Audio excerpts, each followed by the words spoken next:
ఇప్పుడు ఆంధ్రప్రదేశ్ రాజకీయాలు తీసుకుంటే చాలా విచిత్రమైన పరిస్థితి కనిపిస్తుంది. అంటే మనం బహుశా ఎన్నికలు డేట్ చాలా సుదూరంగా ఉండడమో ఏమో, చాలా కూడా ఒక నిర్లిప్తమైన పరిస్థితి కనిపిస్తుంది. అఫ్కోర్స్ జగన్మోహన్ రెడ్డి బస్ యాత్ర చేస్తున్నారు, అలానే చంద్రబాబు నాయుడు, లోకేష్, పవన్ కళ్యాణ్, కూటమి బీజేపీ ఎవరి పనుల్లో వాళ్ళు బిజీగా ఉన్నప్పటికీ మాత్రం ఇంకా ఒక సిచ్యుయేషన్ జనాల మధ్య ఏ పార్టీ రాబోతుంది, లేకపోతే ఎవరు లీడ్లో ఉండబోతున్నారు, టీడీపీకి ఎలా ఉంది, కూటమికి ఎలా ఉంది, జగన్కి ఎలా ఉంది, ఇలాంటి చర్చలన్నీ కూడా చాలా విస్తృతంగా సాగుతున్నాయి. ఇప్పుడు మనతో మాట్లాడడానికి ప్రముఖ రాజకీయ విశ్లేషకులు కేఎస్ ప్రసాద్ గారు ఉన్నారు. నమస్తే అండి. నమస్తే అమ్మా. సార్, మీరు చాలా అంటే గ్రౌండ్ లెవెల్కి వెళ్ళి అన్ని కూడా సిచ్యుయేషన్స్ చూస్తున్నారు. సో ఎలా అనిపిస్తుంది? ఇది ప్రతి ఒక్కరికి ఉన్న ప్రశ్న, ఈసారి ఏ పార్టీ అధికారంలోకి రాబోతుంది అని. అంటే అధికారం అని నేను చెప్పను కదమ్మా. అంటే నేను ఒక విశ్లేషకుడిగా పరివర్తన చెందిన దగ్గర నుంచి బై ప్రొఫెషన్ ఆమె చాడకుండా, కానీ నేను when I'm converted myself into a political this thing, నాకు ఏమనిపించిందంటే ఏదో పేపర్లు చదివి చేస్తే విశ్లేషణ అనరు. ఎందుకంటే నా స్థాయి కన్నా పెద్ద స్థాయి కలిగిన విశ్లేషకులుగానే వాళ్ళు ఒక ఆర్టికల్స్ రాస్తారు. ఆర్టికల్స్ రాసే వాళ్ళు నిజమైన జర్నలిస్టులు, వాళ్ళ విశ్లేషణ, వాళ్ళ పంధా ఒకలా ఉంటుంది. ఆ పంధాను ఆల్రెడీ ప్రజలు చదువుతున్నప్పుడు మనం కూడా అదే పందాని దాంట్లోంచి ఒక 2 కలిపి 3 తీసి విశ్లేషించడం నాకు నచ్చదు, చేయను కూడా అట్లా. నేను మా ఇంట్లో కూడా టీవీ మ్యూట్లోనే ఉంటుంది, నేను కింద స్క్రోలింగ్స్ బ్రేకింగ్లు చూస్తూ ఉంటాను. నేను విశ్లేషిద్దాం అనుకున్న దానికి పూర్వపరాలని విశ్లేషిస్తాను, దాన్ని బట్టి నేను గ్రౌండ్ ప్రిపేర్ చేసుకుని విశ్లేషిస్తున్నాను. రెండోది, ఒక అబద్ధాలు మూకుమ్మడిగా అబద్ధాన్ని నిజం చేయడానికి విశ్వప్రయత్నం చేస్తున్న ఇవాళ కొన్ని మీడియా సంస్థలు వెసెస్ ఈ ప్రభుత్వం నిజంగా తప్పులు చేస్తుందా అన్న అన్వేషణలోంచి వచ్చిన ఆవిష్కరణలే నా విశ్లేషణ. నేను ఇంక మొమెంట్ లేకుండా చెప్తున్నా. దానికి నేను బేస్ చేసుకునేది ఏంటంటే, most of my productive time I spend in the ground.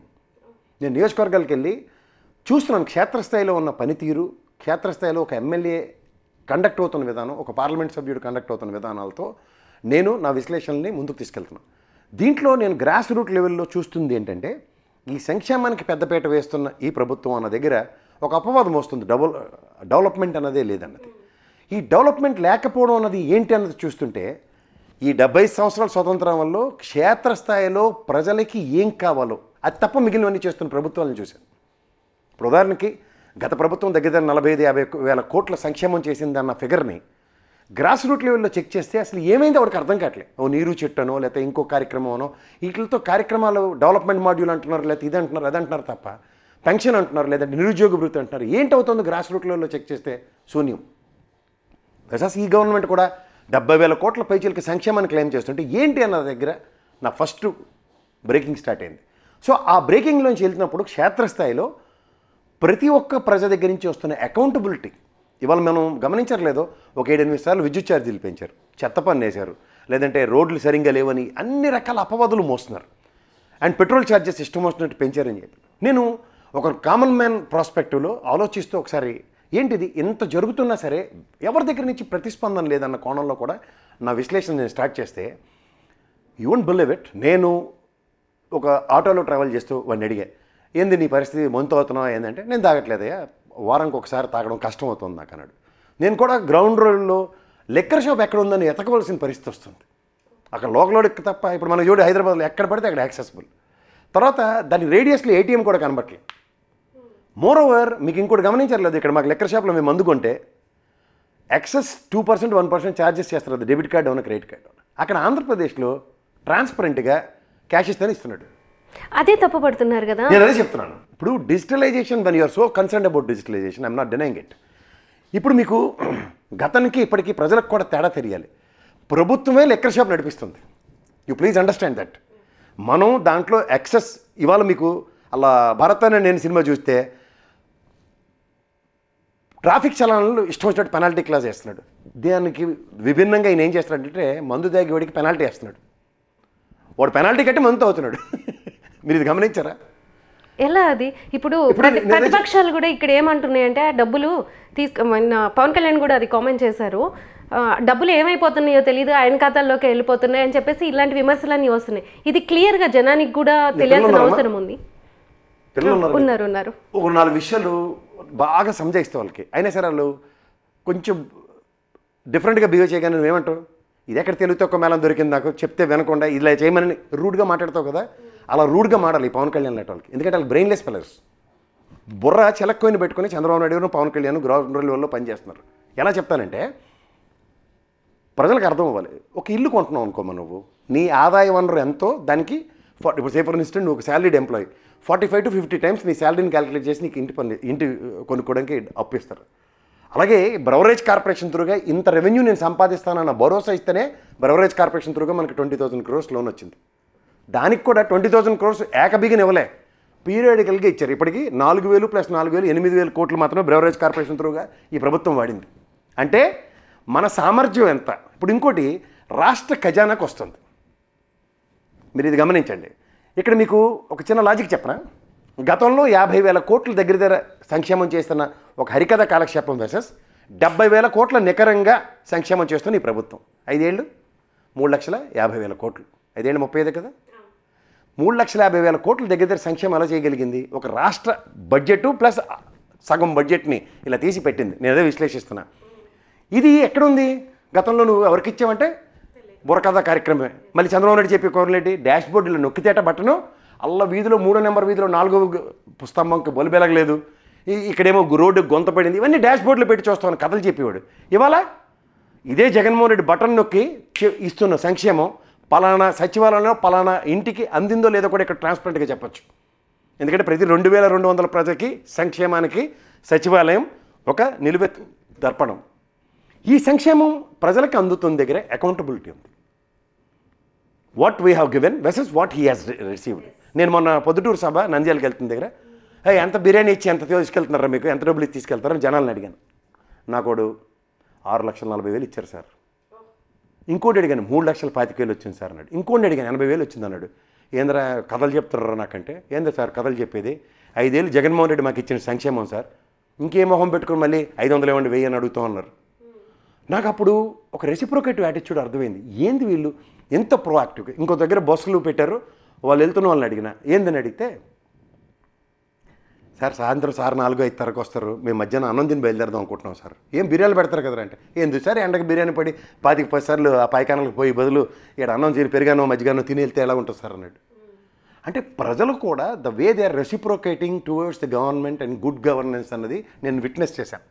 నేను ముఖ్యంగా సంక్షేమం అన్నదానికి ఒక సచివాలయం, ఒక విలేజ్ క్లినిక్, నాడు నేడు స్కూళ్ళు అండ్ ఇంకోటి ఏంటి ఆర్బీకే సెంటర్స్, ఇవి అగ్రిగేట్ని ఈ రోజుల్లో ఉన్న పరిస్థితుల్లో ఒక్కొక్కటి 20 లక్షలు తక్కువ కాకుండా బిల్డింగ్ ఉండదమ్మా. అవి ₹1 కోటి 2,200 మంది ప్రజలకి ఈ 4 రూపంలో ఇస్తే, నేను ఆర్బీకే సెంటర్లకు వెళ్ళాను. రైతులు ఏ విత్తనాలు వాడితే దానివల్ల ఈల్డ్ ఎంత వస్తుందో, ఏ విత్తనాల బదులు ఎరువులు ఏం వాడితే దానివల్ల వచ్చే రిప్రికేషన్స్ కాన్సిక్వెన్సెస్ ప్రజలకు బోధపరుస్తున్నారు. అవును, రైతు భరోసా కేంద్రాలకు వెళ్తే అందరికీ నేను చెక్ చేశానమ్మా అది ఒక ర్యాండమ్గా. తర్వాత నేను రాయలసీమలో ఎక్కువగా పొద్దుటూరు, నెక్స్ట్ జమ్మలమడుగు, పులివెందుల పరిసర ప్రాంతాలు ఇవన్నీ నేను కొంచెం ఎక్కువ తిరిగాను. మొన్న నేను నంద్యాల. అక్కడ కామన్ గానే జగన్మోహన్ రెడ్డికి చాలా ఫేవరిజం ఉంటుంది. ఇట్ ఈస్ నాట్ ఫేవరిజం అమ్మ. నీకు ఇంకో విషయం చెప్తాను. అవి ఫ్యాక్షన్ గడ్డాలు అండ్ అడ్డాలు అని ఏవో కథలు వింటూ ఉంటాం. వాస్తవానికి ఇది మనం ఏప్రిల్ 10వ తారీఖు దగ్గర ఉన్నాం కదమ్మా. Have literally witnessed green fields in Rayalaseema. ఒకప్పుడు ఉండవల్లి మాట్లాడుతుంటే జ్ఞాపకం ఉండేది కదా. నేను ఇలా గోదావరి జిల్లాలో హెలికాప్టర్ దాటగానే ఇంకా రాళ్ళు రప్పలు అవతల రాయలసీమ అవతల తెలంగాణను అవమానం చేశారు. ఇవాళ మనం తెలంగాణలో సస్యశ్యామలమైన ఎన్ని కోట్ల ఎకరాలు చూస్తున్నాం. అలాగే రాయలసీమలో 2-3 పంటలు తీశారమ్మా ఈ సంవత్సరం. నేను ముఖ్యంగా జమ్మలమడుగు, పొద్దుటూరు ఈ పరిసర ప్రాంతాల్లో చూసి చాలా ఆశ్చర్యానికి గురాను. ఎందుకంటే వాళ్ళకి ఆ గండికోట లేదా మేడిగడ్ ప్రాజెక్ట్ వీటి త్రూగా వచ్చే అవుట్కమ్ని గ్రాస్ రూట్ లెవెల్లో గ్రౌండ్ వాటర్ని సస్టైన్ చేసుకుని ఇంకా ఇప్పుడు వ్యవసాయ ఆధారిత దేశం కింద పరిగణిస్తున్న మన దేశంలో గత ప్రభుత్వం వ్యవసాయ ఉత్పత్తులు కొన్నది 50,816 కోట్లు కొంటే ఈ ప్రభుత్వం 78,914 కోట్లు కొంది. అంటే ఈ 5 years టెన్యూర్లో వ్యవసాయ ఉత్పత్తుల మీద ఎంత ఫోకస్ చేయబట్టి జగన్మోహన్ రెడ్డి ప్రభుత్వం ఎంత సక్సెస్ చూసింది. అందుకే కదా ఈజ్ ఆఫ్ డూయింగ్ బిజినెస్లో నెంబర్ 1. సార్, ఇవన్నీ చేసినా కూడా ఒక రోడ్లు వేయలేదో లేకపోతే ఇన్ఫ్రాస్ట్రక్చర్ జగన్మోహన్ రెడ్డి క్రియేట్ చేయలేదు అనే అపవాదు వైసీపీ గవర్నమెంట్ మూట కట్టుకుంది. అంటే బయట కూడా దీని మీద చర్చ జరుగుతుంది. దీని మీద మీకేం కనిపించింది గ్రౌండ్ లెవెల్లో? ఉదాహరణకి మనం కోదాడ నుంచి తీసుకుందాం. కోదాడ దాటిన తర్వాత నుంచి మనకి ఆంధ్రప్రదేశ్ స్టార్ట్ అవుతుంది. మనం ఈ టెరిటరీలోనే మాట్లాడదాం. అప్ టు శ్రీకాకుళం ఎండ్ దాకా నేషనల్ హైవే కదా, మిగిలినవన్నీ కనెక్టింగ్ రోడ్లే కదా. నేను తిరిగిన విలేజ్ల్లో నేను మళ్ళీ చెప్తున్నా, నేను చిన్నప్పటి నుంచి నేను కూడా క్షేత్రస్థాయిలో బతికి వచ్చినోడిని. నేను విజయనగరం, వైజాగ్, శ్రీకాకుళంలో చదువుకుని వచ్చినోడిని. ఇక్కడ తెలంగాణలో పుట్టినా సరే నాకు ఎక్కడ పరిస్థితులు అక్కడ పరిస్థితులు. నిన్న కాక మొన్న కొంతమంది చేతకంతనం వల్ల రాష్ట్రం ఎడగొట్టుకున్నాం. కానీ ఇవాళ దీని యొక్క అవుట్కమ్ సమైక్య రాష్ట్రం మీద నాకు పూర్తి అవగాహన ఉన్న వ్యక్తిగా చెప్తున్నా. సింగిల్ ట్రాక్ రోడ్డు అది డబుల్ ట్రాక్ రోడ్ అవడం తెలిసి వాళ్ళు 4 ట్రాక్ 8 ట్రాక్ 6 ట్రాక్ రోడ్లు అవడం కూడా నేను చూస్తూనే ఉన్నాను. ఐ వాజ్ బిన్ విట్నెస్డ్ నా 54 సంవత్సరాల ప్రస్థానంలో. ఇవాళ ఒక 20 సంవత్సరాలకు ప్రతిసారి జనాభా ప్రాతిపదిక మీద రోడ్లు వేయడం సర్వసాధారణం. ప్రజలకు తెలుసో తెలీదో కిరణ్ కుమార్ రెడ్డి గారి గవర్నమెంట్ ఇంకా లాస్ట్ డేస్లో 70,000 crores ఎస్టిమేషన్స్ పడ్డాయి రోడ్లు వేయాలని. తర్వాత వచ్చిన 2 ప్రభుత్వాలే కదా. తెలుగుదేశం ప్రభుత్వంలో ఎంత రోడ్లు వేస్తే ఎంత నాణ్యత ఉంటే కిరణ్ కుమార్ రెడ్డి ప్రభుత్వంలో వచ్చిన ప్రపోజల్కి నెక్స్ట్ బాధ్యత ఎవరిది? తెలుగుదేశంది. తెలుగుదేశం బాధ్యతారాహిత్యంగా రోడ్లు వేస్తేనే కదా జగన్మోహన్ రెడ్డి అపవాదం వస్తున్నాడు అన్నది ఫస్ట్ ప్రజలు గ్రహించాలి. 3వ పాయింట్, నేను తిరిగిన క్షేత్రాల్లో మోర్ దెన్ 80% రోడ్లు బ్రహ్మాండంగా ఉన్నాయి, 20% సర్వసాధారణం. And apart from that connecting roads అంటారు, అంటే సబర్బన్ రోడ్స్లోంచి మెయిన్ స్ట్రీమ్కి వచ్చే రోడ్స్లో నేనైతే ఐ కెన్ వాచ్ ఫర్ 90% డెఫినెట్గా చాలా బాగున్నాయని. కనెక్టింగ్ విలేజ్ టు విలేజ్ వెళ్ళే రోడ్లలో కూడా 60 నుంచి 90% మధ్యలో గ్యారంటీగా బాగున్నాయి అగ్రిగేట్న. అంటే మరీ దైద్రంగా కాలిబాటలు నడిచిన ఊర్లో ఇవాళ రోడ్లు వేసిన ఉదంతాలు నాకు తెలుసు. ఆ రోడ్లు ఇవాళ వాళ్ళు పరిరక్షించుకుంటున్న ఉదంతం నాకు తెలుసు. వీళ్ళేంటంటే అమ్మా, ఒక్కటి మాత్రం నేను ప్రజలకు చెప్పదలుచుకున్నాను. ఈ 5 సంవత్సరాల టెన్యూర్లో ప్రజల చేత ప్రజల వలన ప్రజల కొరకు అనే ఒక ప్రజాస్వామ్య అర్థాన్ని నిరంతరం ప్రజల కోసం అని పరితపించే ఒక ప్రభుత్వాన్ని ఫస్ట్ టైం చూస్తున్నాం మనం. కాబట్టి మీరు చెక్ చేసుకోండి, what are our instantaneous prioritisations అన్న దాని మీద హీ హాజ్ మోర్ ఫోకస్తో పనిచేస్తున్న ప్రభుత్వం ఇది. ఇంతదాకా ఏంటంటే ఒకప్పుడు మహానుభావుడు వాజ్పేయి గారి గురించి ఉన్నాం, విద్య వైద్య ఆరోగ్యం తప్ప ప్రజలకు ఏది ఫ్రీ ఇవ్వద్దని. ఆ 3 ఫ్రీ ఇస్తున్నాడు ఆయన. మీరు ఇది గమనించండి కావాలంటే. ఇప్పుడు ఒక చిన్నపిల్లలు, నేను నాడు నేడు స్కూల్లో పరివర్తన, నేను మా హెడ్ మాస్టర్ గారు వస్తుంటే నేను కూడా అలాంటి అప్పర్ ప్రైమరీ స్కూల్లో చదివాను, జార్జ్ అప్పర్ ప్రైమరీ స్కూల్లో.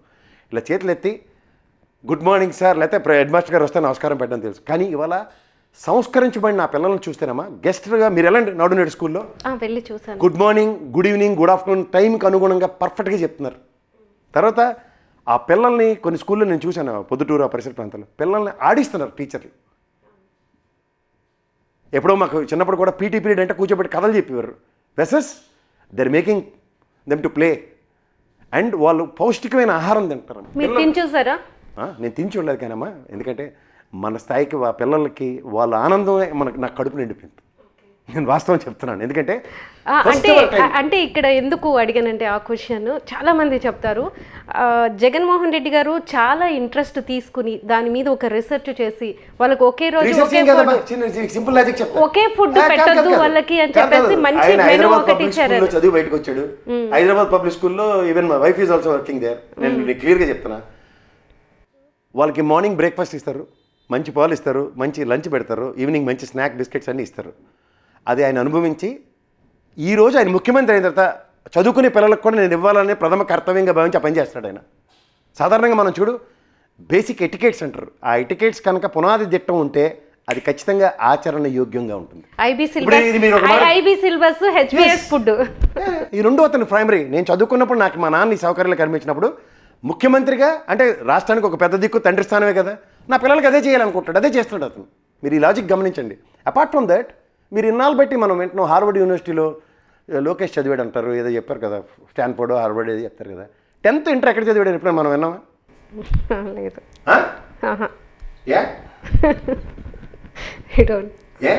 ఇది ఎప్పుడైనా గమనించాము నువ్వు? లేదు. 10th ఇంటర్ గ్రాడ్యుయేషన్ చదవాలి కదా బేసిక్గా, ఎంబీఏ లెవెల్ చదవాలంటే. ఈ 3 ఎక్కడ చదివాడు ఎప్పుడైనా మనం గమనించామా? ఈయన ఇంటర్ డిస్కంటిన్యూడ్, లేకపోతే డిగ్రీ కంటిన్యూడ్, లేకపోతే ఎంబీఏ కంటిన్యూడ్, 10th క్లాస్ హెచ్పిఎస్లోంచి పంపించారు. ఇవన్నీ అపోదలు మోస్తున్నాడు Jaganmohan Reddy. But what about Lokesh? Where he studied? అవును, ఇప్పుడు ఇది కూడా తెలుసుకోవాల్సిన అవసరం ఉంది కదా. He has to. అంటే ఇప్పుడు ఎలా ఉంటుందంటే గమ్యస్థానం చేరిపోయిన తర్వాత కొంతమంది చూడు ప్రైవేట్గా బీఏ కట్టి తర్వాత ఎంఏ చేసి పిహెచ్డీ అయిన తర్వాత బేసిక్స్ లేవు, కానీ వాళ్ళు ఎంఏలు బిఏలు పిహెచ్డీలు చెప్తారు. బేసిక్స్ లేనప్పుడు ఎలా ఉంటాయి? బబరాజమానం భజగోవిందంలాగా ఉంటాయి. అందుకనే జగన్మోహన్ రెడ్డి గారికి లోకేష్కి ఎవరైనా కంపేర్ చేస్తే ఇదే ఆన్సర్ చెప్పు. చిన్నప్పటి నుంచి స్కూల్లో చదువుకున్న దగ్గర వాట్ హీ లెర్న్డ్ అన్నది, నాకున్నది, నేను అనుభవించింది ఇవాళ ఈ తరానికి పిల్లలకి ఇవ్వాలనుకోవడమే జగన్మోహన్ రెడ్డి గారి చదువు యొక్క సంస్కారం. అతను ఫస్ట్ క్లాస్ రానివ్వండి, మెరిట్స్ రానివ్వండి, డిమెరిట్స్ అవనివ్వండి, బట్ తనతో పాటు ప్రజలన్న సిద్ధాంతానికి కన్విన్స్ అయిన వ్యక్తి అతనే ప్రజాస్వామ్యవాది. సార్ మీరు అసలు ఎలా ఈ రాజకీయ విశ్లేషణలకి రావాలని మీకు ఎందుకు అనిపించింది? అంటే ఇంత గ్రౌండ్ లెవెల్కి వెళ్ళి మీరు అన్నట్టు ఇందాక చాలామంది అలా వచ్చేసి వాళ్ళకున్న అభిమానాన్నో లేకపోతే విమర్శలుగా చేస్తున్నారు. బట్ మీరు గ్రౌండ్కి వెళ్ళి వాటన్నిటిని చూసి వచ్చి ఇప్పుడు మీకు చెప్పాలి అని ఎందుకు అనిపించింది? అది కూడా పర్టికులర్లీ వైసీపీ పార్టీకి సంబంధించి. నేను అంటే ఇప్పుడు నీకు ఒకటి గుర్తుంచుకోమ్మా, మనకి క్లాస్లో కూడా నేను చిన్నప్పటి నుంచి కూడా నాకు ఒక అలవాటు ఉండేది. ఎవరైనా కష్టంలో ఉన్నప్పుడు వాడికి భుజమే డెఫినెట్లీ క్రిటిసైజ్ చేస్తూనే ఉంటాం, అందరిని ఏడిపిస్తూనే ఉంటాం క్లాస్లో. వాడికి మనం ఒక్కసారి చిన్న మూమెంటం ఇస్తే చాలు, వాళ్ళు హీల్ డూ వండర్స్. ఇప్పుడు నేను మార్కెట్లో గమనిస్తే అంటే ముప్పేట దాడి జరుగుతుంది జగన్మోహన్ రెడ్డి మీద. ఏం చేసినా తప్పే. ఈ రోజు దాకా ఒక్కటి కూడా చూడు, నిన్నటిదాకా పేపర్లో చూడు, ప్రతిదీ జాబే లేదు, అసలు జాబ్ క్యాలెండర్ రిలీజ్ చేయాలి. నిన్న వాళ్ళంతరాలే సిగ్గుమొహాలు వేసుకొని బుర్ర జ్ఞానం ఉందో లేదో 135,000 మంది సచివాలయ వ్యవస్థని గవర్నమెంట్ పబ్లిక్ సర్వీస్ కమిషన్ త్రూగా రిక్రూట్ చేసింది, స్టేట్ పబ్లిక్ సర్వీస్ కమిషన్ కానీ ఎప్పుడు పండగలను ప్యాషన్ అడిగి వాళ్ళు డిక్లేర్ చేస్తున్నారు. ఇది ఎప్పటి నుంచి చేస్తున్నాడు? ఏ చరిత్రలో ఎక్కడైనా 135,000 ఉద్యోగాలు ఒక్క తాటిని ఇవ్వడం ఎక్కడైనా చూసాం మనం? ఆయన అగ్రిగేట్ 2 లక్షల పైచీలకు ఉద్యోగాలు ఇచ్చాడు స్టేట్లో. అభివృద్ధి నిరంతరం జరుగుతున్నది. నిన్న కాక మన సిమెంట్ ఫ్యాక్టరీ ఓపెన్ అయిందమ్మా, దాంట్లో 5,000 మంది ఉపాధి. అండ్ మీరు గ్రాస్ రూట్లో మీరు ఏదైనా చూడండి, వాళ్ళు కియా కంపెనీ గురించి హరికథలు చెప్తున్నారు. ఈ స్థాయిలో గమనించారు లేదో, దేశంలో తయారవుతున్న ఏసీల్లో మోర్ దెన్ 36-70% ఇక్కడ మన రాష్ట్రం నుంచి. కియాన్ మేమే తీసుకొచ్చాము, జగన్మోహన్ రెడ్డి పాలన చూడలేక వెళ్ళిపోయారు. అయిపోయిందమ్మా. ఇప్పుడు దీని ప్రజలకు కూడా ఒక స్టాటిస్టిక్ చెప్పాలి. ఇప్పుడు మనకి గతంలో వీళ్ళు ప్రభుత్వం 3 సమ్మిట్లు ఏవో పెట్టింది, తెలుగుదేశం ప్రభుత్వం 3 సమ్మిట్ల అవుట్కమ్ 19,50,000 కోట్లు. నిన్న జగన్మోహన్ రెడ్డి గారు ఒక సమ్మిట్ పెట్టారు, 13,50,000 కోట్లు. Whether you believe it or not, ఈ టెన్యూవర్లో ఒక 3 నెలల క్రితం ఇచ్చిన స్టాటిస్టిక్స్లో 103,000 కోట్లు గ్రౌండ్ అయ్యి అని వచ్చింది. నిన్నటితో అది 180,000 కోట్లు గ్రౌండ్ అయ్యి అఫీషియల్గా ఫంక్షనింగ్లో ఉన్నాయి. 180,000 కోట్ల పెట్టుబడులు వివిధ స్థాయిలో కంపెనీలు వచ్చాయి. ఉదాహరణకి డైకిన్, అశోక్ లేలాండ్, ఇలాంటివన్నీ కంపెనీలు, ఏషియన్ పెయింట్స్, మీరు you name so many things from Srikakulam to ఇక్కడ దాకా. దాని మీద ఒక పెద్ద చర్చకి నేను ఎవరితోనైనా సిద్ధంగానే ఉన్నా. ఎందుకంటే ఇప్పుడు ఉదాహరణకి చిన్న మీకు ఎగ్జాంపుల్ చెప్పాలి, గ్రాసిమ్ అనే యూనిట్ని జగన్మోహన్ రెడ్డి గారు రిబ్బన్ కట్ చేశారు. గ్రాసిమ్ ఒప్పందాలు ఎప్పుడు జరిగాయి? 2019 కన్నా ముందు. కానీ గ్రౌండ్ అయింది ఎప్పుడు? ఈ టెన్యూర్లో. ఒక ప్రభుత్వం అంటే ఆంధ్రప్రదేశ్ ప్రభుత్వం అన్నది శాశ్వతం, స్థిరం. రెండోది, ఈ ప్రభుత్వాన్ని నిర్వర్తించడానికి మనం ఇచ్చే అవకాశం, గతంలో తెలుగుదేశం, ఇప్పుడు ఉన్న వైఎస్ఆర్సీపీ, ఇవి అశాశ్వతం. ఈ అశాశ్వతమైన ప్రభుత్వాలు ఒకరి మీద ఒకరు బురద జల్లుకుంటారో, ఎలా పడి చేస్తారు. కానీ రాష్ట్రాన్ని అవహేళన చేస్తుందో అంటే గత ప్రభుత్వం. ఈ ప్రభుత్వం ఆ ప్రభుత్వానికి తేడా, గత ప్రభుత్వంలో 34,914 కోట్ల పైచీలకు పెట్టుబడులు వచ్చిందని కంటిన్యూ చేస్తున్నారు. ఈ ప్రభుత్వం ఇప్పుడు మీకు ప్రజలకు అర్థమయ్యే భాషలో చెప్పాలంటే, కొత్త ఈపీఎఫ్ అకౌంట్లు ఎన్ని ఓపెన్ అయ్యి పడ్డాయి? 24 లక్షల పైచీలకు ఓపెన్ అయ్యాయని చెప్తున్నారు వాళ్ళే లెక్కలు, నేనేం మీరు కాదు. అదే కదా మనకు కావాల్సిన స్టాటిస్టిక్స్. యాడ్స్టిక్ ఏంటి? కొత్త పిఎఫ్ అకౌంట్లు ఎన్ని వచ్చాయి, అలాగే కొత్త ఐటీ ఎంతమంది కడుతున్నారు, ఈ 2 టాలీ చేసుకోండి. ఉపాధి కల్పించబడిందో లేదా ప్రజలకు అర్థమవుతుంది. అంచేత అబద్ధాలు కంటిన్యూస్గా చెప్పేద్దామని కూర్చున్నప్పుడు ఈ అబద్ధాల దాడి నుంచి ఎందుకు వీడిని వివక్షణ చేసి ఒక కుర్రాన్ని పట్టుకొని చెతగొడుతున్నారు అందరూ. ఆ కుర్రాడే జగన్మోహన్ రెడ్డి. అందరూ అబద్ధాలు చెప్తారు, ఎవడు నిజం చెప్పడు. అనిపించింది. నేను ఇంకొకటి చెప్పాలంటే అమ్మా, నేను చూశాను చాలామంది విశ్లేషకులు పేపర్లు చూస్తారు, పేపర్లు చదివినవి ఒక విశ్లేషక స్థాయిలో ఇందాక చెప్పా, వాళ్ళు విశ్లేషిస్తుంది వీళ్ళు విశ్లేషించేస్తున్నారు. అందులో యాడ్ ఎక్కడ అవుతుంది? యాడ్ అన్నది ఎక్కడ అవ్వట్లేదు. ఎడిషన్ అన్నది చాలా ఇంపార్టెంట్. ప్రభుత్వానికి మనం చేసామని చెప్పడం కోసం నేను మొదలెట్టాను. రెండోది, నాకు కొంతమంది మిత్రులు ఉండేవారు, నేను విశ్లేషకుడు కానప్పుడు, వాళ్ళు అధికార ప్రతినిధులనే అవ్వచ్చు, పేర్లు I don't want to name them. కేవలం రూముల్లో కూర్చొని గంటలు చర్చించడం, చర్చికి వెళ్ళిన తర్వాత అబ్బా జబ్బా, బీజేపీని ఏమనకూడదు, జనసేన ఏమనకూడదు, ఎవడ మట్టుగాడు ఊళ్ళల్లో షీల్డ్లు కట్టుకొని డిఫెన్స్ ఆడడానికి వెళ్ళేవారు రాహుల్ ద్రవిడ్లాగా. అప్పుడు చూశారు. ఇప్పుడు రాష్ట్రానికి నిట్ట నిలువున మోసం చేసినవి 2 జాతీయ పార్టీలు, ఒకటి కాంగ్రెస్, బుద్ధి జ్ఞానం లేకుండా ఏదీ లేకుండా అలా వెంకయ్యనాయుడును జయప్రకాష్ నారాయణ ఆడిన గేమ్కి మనం బలైపోయాం. ఎందుకంటే మన్మోహన్ సింగ్ గారు క్లియర్గా నేను విభజన హామీలు అని డ్రాఫ్ట్ బిల్లో పెడతానన్న దగ్గర నెక్స్ట్ వచ్చి మా ప్రభుత్వం అని చెప్పి ఈ వెంకయ్యనాయుడు, అరుణ్ జైట్లీ కలిపి ఈ జయప్రకాష్ నారాయణ ఇక్కడ మిగిలిన వాళ్ళు ఎవరు ఇంట్లో కూర్చున్నట్టుకున్నారు. ఈయన ఇచ్చిన ఈ దిక్కుమాల ఐడియాలకి రాష్ట్రం బలైపోయింది. చీఫ్ సెక్రటరీ లేదా ఎవరితో ఎందుకు మాట్లాడలే? ఈ తెలుగు తక్కువతనంకి ఎప్పుడో రామారావు గారి టైంలో ఎలగబెట్టిన చీఫ్ సెక్రటరీ ఉద్యోగానికి ఇప్పుడు ఏమో రాష్ట్ర పరిస్థితులు ఏంటో అవగాహన లేకుండా ఇష్టం వచ్చినట్టు దిక్కుమాల ఐడియాలకి ఒక్కటి కూడా పని పాట లేకుండా విభజన హామీలు ఎక్కడేసిన అక్కడివి ఈ 2 రాష్ట్రాలకి వివక్షకు గురయ్యాయి. ఈ తప్పిదం అంతవరది వెంకయ్యనాయుడిది. ఆనాడు ఈ గుడ్డిగా వెంకయ్యనాయుడు నమ్మిన మన్మోహన్ సింగ్ గారు కూడా కాంగ్రెస్ పరంగా వీళ్ళిద్దరూ కలిపి చేసిన దాష్టికానికి ఈ 2 రాష్ట్రాలు బలైపోయాయి. వీళ్ళని మనం ఎందుకు స్పేర్ చేయాలి? కరెక్ట్గా టైంకి వస్తే ఈఎస్ఐ స్కాము బండారు దత్తాత్రేయని ఎత్తేసి గవర్నర్ ఇచ్చారు. ఇక్కడ కరెక్ట్గా బిల్డింగులు ఏది టిడ్కోయిలు బుడ్కోయిల్లో అవకతవకలను కానీ లటక్క నేను ఎత్తేసారు, తీసుకెళ్ళి ఉపరాష్ట్రపతి పదవులు ఇచ్చారు. పోయి ఎవరివి? మన రాష్ట్రాలు. వీళ్ళు మొత్తం సర్వసంఘుల్లాగా అచ్చాని పచ్చపచ్చల్లో కూర్చున్నారు గోపెట్లలాగా. మనం ఇలాంటివన్నిటిని చూసి చూసి ఇసిగెత్తిపోయి రాష్ట్ర విభజన, నేను సమైక్యవాదిని, తెలంగాణ వాడిని, కానీ నాకు రాష్ట్ర విభజన తర్వాత వీళ్ళిద్దరు యొక్క జడితనం నాకు అర్థమే. కిరణ్ కుమార్ రెడ్డి లాస్ట్ బాల్ 6 కొట్టేస్తాను తోటకూర అని చెప్పి చిన్నపిల్లల్ని మోసం చేసినట్టు మొత్తం రాష్ట్ర ప్రజలందరినీ మోసం చేసాడు. ఏమైంది? ఏమనంటే at the cost of Congress అన్నాడు. కాంగ్రెస్ని మూలకు వచ్చి పెట్టమంటే ఈ బీజేపీ వాళ్ళు పిల్లలను పేరడానికి పెద్దానికి ఎవడో ఒక సైంధవుళ్ళటి ఈ పవన్ కళ్యాణ్ వేసుకుని, ఈ తెలుగు చంద్రబాబు నాయుడు వేసుకుని ఈ జడ్డితనాలకు మనం ఎందుకు మా రాష్ట్రం బలవ్వాలి? అంచేత ప్రజలకి వాస్తవాలు చెప్దాం. ఎందుకంటే ఈ రోజు దాకా మనకు విభజన హామీల్లో ప్రత్యేక రైలు జోన్ కానీ, వైజాగ్కి ప్రత్యేక హోదా కానీ, ఇవన్నీ ఏంటంటే ఎంతసేపు వీళ్ళు ఇడితి పడితిప్పి ఆవు వ్యాసంలాగా జగన్మోహన్ రెడ్డి దగ్గరే కన్ఫైన్ చేస్తున్నారు. మీరు గమనించండి. అసలు అడగవలసింది ఎవరు? నువ్వు ఒర్రబై పొత్తుపోయినావు కదా, ఎగేసుకుని 70,000 కోట్లు ఫ్యాక్ట్ ఫైండింగ్ కమిటీ ద్వారా రావాలి, పాస్ ఫైన్లెట్లు నీకు పొత్తు అవసరం. ఈ పవన్ కళ్యాణ్కి గల్లా పట్టినోడు ఎవడు లేడు. ఈ తెలుగుదేశం ఈ కేసులు 37 ఏళ్ళలో జైలుల్లో ఎత్తేస్తారని చెప్పి భయంతో, పిరికితనంతో, జడ్డితనంతో రాష్ట్ర ప్రయోజనాలు గాలికి వదిలేసి రాష్ట్ర సుభిక్షంగా ఉండాలట వీళ్ళు పొత్తెట్టుకున్నారట. గల్లా పట్టినోడు లేదు వీళ్ళకి. ఎందుకంటే రాష్ట్ర ప్రయోజనం ఉన్నప్పుడు ఒక్క కండిషన్ అయినా ఉంటుందా, ఉండదా? అదేమైనా పెట్టారు వీళ్ళు? పెట్టలేదు కదా. మోదీ మీటింగ్ లో కూడా అలాంటి ఏమీ రాలేదు కదా. ఇప్పుడు నేను అంటుంది ఒక రాష్ట్ర ప్రయోజనం పరిరక్షిస్తామని చెప్తున్న అబద్ధాన్ని నిజం అనుకున్నప్పుడు ప్రజలకు ఏం చేయాలి? ఓ 10 ఏళ్ళు మేము నిజంగా ఇవ్వలేపాం. ఒక రాజధాని విషయంలో మాట్లాడుతున్నారా అంటే ఎవడి తమాషా తగిలించుకుని చూసుకోవడానికి చూస్తున్నారు. ఇప్పుడు నీకు గమనించు, జగన్మోహన్ రెడ్డి గారు కూడా 2 రోజులకు ఒకసారి టీజింగ్ టైప్లో చూడు, మన ర్యాగింగ్ ఉంటుంది యూనివర్సిటీలో నాటిలో, అలా ఖాళీగా ఉన్నారు వీళ్ళు అపోజిషన్ పార్టీ వాళ్ళు అంటే, సార్ ఖాళీగా ఉన్నారు సార్ అంటే, సరే అయితే నేను రేపు వైజాగ్ వెళ్తున్నాను, అక్కడి నుంచే రాజధాని అని చెప్పానంటే చాలు ఇంకా ఇక్కడ చెలరేగిపోతుంటారు.